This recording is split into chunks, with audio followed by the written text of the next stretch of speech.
Hello again everyone, welcome back to another curriculum flip through video. Again, this one's going to be a little different than my usual flip through because I'm actually going to show you inside the lesson plan portion of this, the schedule of it, and how we plan to modify this to work in our home.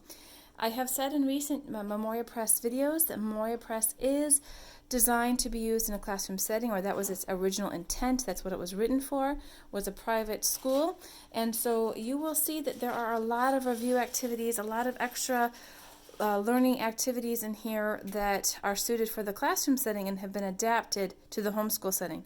But we really, I have found anyways, that we really don't need all of the activities in order to complete a lesson, in order to demonstrate learning and mastery of a topic. So I have actually pared this down to just use a couple components, the teacher manual here and the supplemental workbook there. And I will show you inside both and tell you exactly how I plan to use this in our home for first grade. So if you'd like to see that, please stick around. Okay, like I said in the intro, I'm just going to show you how we plan to use this, but first I wanted to let you know how Memoria Press schedules this. This here is the teacher guide. There is a student book, a student workbook that goes along with it, in addition to a student practice book that they're meant to practice writing their words out. There's also this supplemental book and an answer key for that supplemental book as well. The answers for the student workbook are found within here. Now, the reason I don't have the student book is because the activities in the student workbook, for me, didn't provide as much value as the supplemental book. So for a work text, I decided to just get just the supplemental book, and that will be the only thing that my student does in the way of a workbook with these lessons. Here are your lessons in a table of content form. There are 34. It's meant to be done one lesson per week, so 34 weeks of lessons here.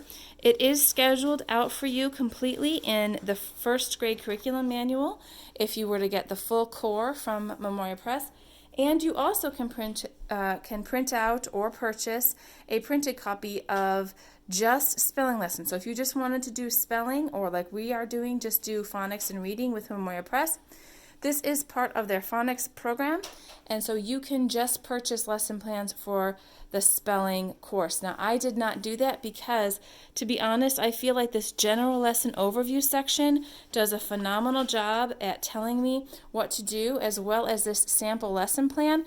I feel like I can just use this teacher guide to just motor on through and do our lessons that way. So I did not purchase the separate printable lesson plan for spelling.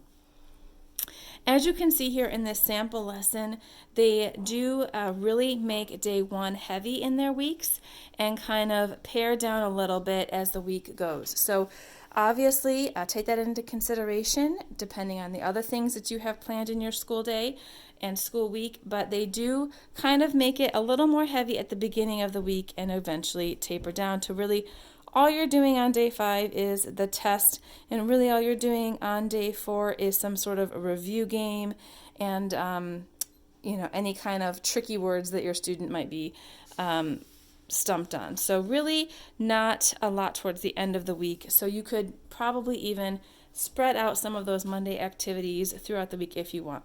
But let me let you know how we're going to use this, and maybe that'll kind of help you out a little. I'm going to do that by just walking through a sample lesson, which is a week of these lessons, and I'll show you inside the supplemental book what we plan to do out of there as well.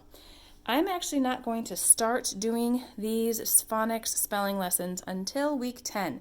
I'm going to link down below a video that I did earlier about the Memoria Press reading plan. And in that plan, you'll see that the First Start reading program in first grade actually goes through until week 10, or goes all the way through week 9, and you start just doing the Storytime Treasures in reading on week 10.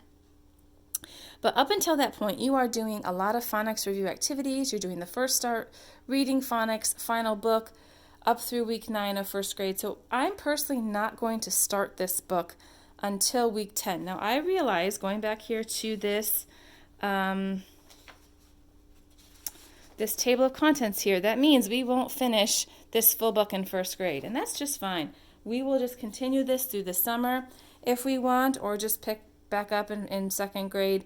I'm not too worried about it because I didn't even formally teach spelling to my current fourth grader when he was in first grade, and he's a phenomenal speller. So I'm not too worried about it. I'm using this more for its phonetic approach and phonics value than I am for the spelling value of it. But I know the two go very closely hand in hand. I realize that. But I'm not really using this as a spelling program. I'm really using this more as a reinforcement of the phonics program because the way Memoria Press has set up their phonics, this is a key component to rounding out their phonics instruction. So that's how I'm going to use it. And having said that, what I'm going to do when we start this in week 10, I'm actually going to do a lot of what you see here orally with my daughter, mainly focusing on these gray boxes here, you guys. This is day 1 activity, day 2 activity, day 3 activity, okay? So 3 days of board games or question and answer games, or cut up pieces of paper, move them around, build a sentence games, things like that. And then also work on some of these oral word study questions, but again, orally or on a marker board. I have found, okay, after reading through a great number of these lessons, and I read a good way through the book, you guys, to really kind of get a sense of it. I really feel that by doing some of these activities orally, perhaps even some of the phonics flashcards, we'll see, but doing a lot of these activities orally with my student and some marker board work, I feel like I pretty much cover everything that they would do on their own in their workbook in our classroom activities. So I'm not really worried about not getting the student book. That's what this is right here. This is a copy or a picture of what the student page would be. And you see here, write the CVC words, write the CVCC words, and then write the CVCC words that end in a consonant blend. And then here, write the short A words, the short E words. You see that? Well, if you come over here to these word study questions, they're asking you to do that with your child during the lesson. And so I'm going to have her do this with me in the lesson time.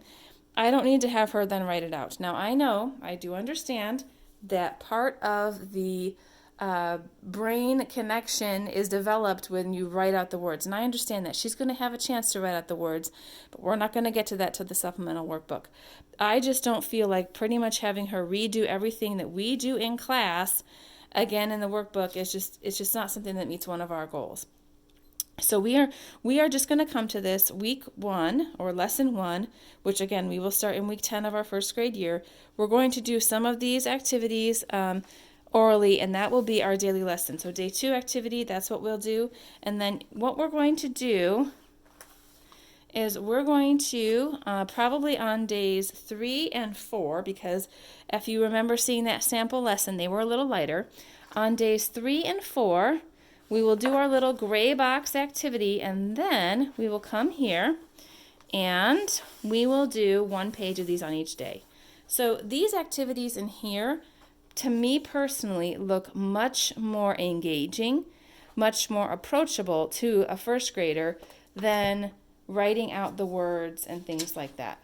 Like that just, I see the value in it, I really do, but to me, this just looks more like what I want to offer my first grader to do for spelling activities. So I decided to just pick up this book as our student workbook. So there's a variety of activities in here. They kind of give the feel of more the game approach, but still do have the opportunity for your student to write out the words. And I just like this layout better. I just like the feel of this workbook, and so I just went with that as my workbook. So on day 1, we will do some word study questions, maybe go over the definitions of the word and the activity, and be done. On day 2, maybe we'll do some flashcard work and the day 2 activity, and be done.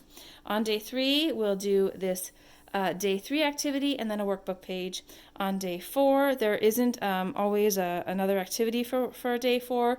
So I'm thinking what I will do on day 4, just kind of tentatively, is this little fill in the blank, but I will just have her do that with me on a marker board, and then she'll do the workbook page. So they kind of follow the same pattern every week as far as what is offered here, but I'm just going to kind of pick what I want out of this and do a lot orally with my daughter, and then just have her come here and do the written work. Now, something else that I might end up doing, in addition to marker board work, is letter tiles.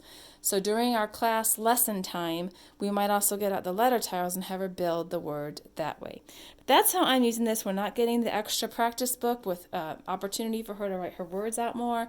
We're not getting the student workbook, and I'm not planning to give her tests. Okay, on day 5, it's actually scheduled for a test. I'm not planning to do that. We'll probably only do this 4 days a week, but that just meets my goals. I don't really plan to test in spelling until 2nd grade usually with my kids, and so we're just not going to do the testing portion. And I still think, again, because Memoria Press offers a buffet, there are so many options of reinforcement here. I think that we're able to pick out the ones that have the most value to us. We can always decide, hey, you know what, I really think it would be valuable if you wrote out those words. Let's get out some notebook paper. Maybe you do need to write out these words.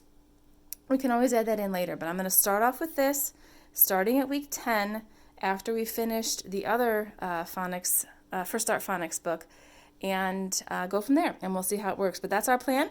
I thought I would show you how we are making what is built for a classroom work in our homeschool. If you've used this program, I would love to hear from you down in the comments below and hear what maybe adjustments you made to this program. If you are considering this, I'd love to hear that too, and maybe answer some questions that you might have based on what I've learned after studying it a bit. I've actually gone through, I would say, at least half of the teacher book just to kind of get a feel for the program, and I really feel that this approach will be workable for us. But let me know your questions down in the comments below, and I will catch you in the next video.